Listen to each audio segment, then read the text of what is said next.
PIA की कराची से लाहौर परवास की रवानगी में 4 घंटे से ज़ायद की ताख़ीर पर मुसाफिरों का एयरपोर्ट पर एहतजाज जारी है।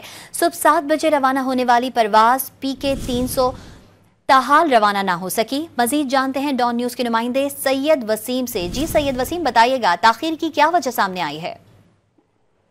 जी, ताखीर की वजह सामने नहीं आ सकी है। अलबत्ता मुसाफिरों का जो रवानगी का वक्त बार बार तब्दील किए जाने के बाद एयरपोर्ट पर एहतजाज जो है वो जारी था।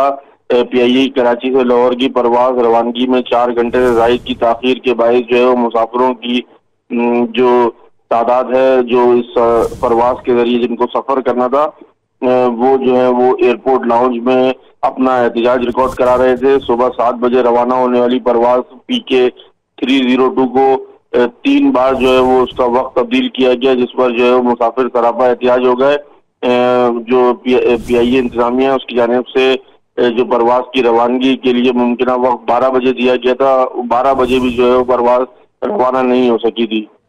सैयद वसीम हमें अपडेट कर रहे थे, आपका बहुत शुक्रिया।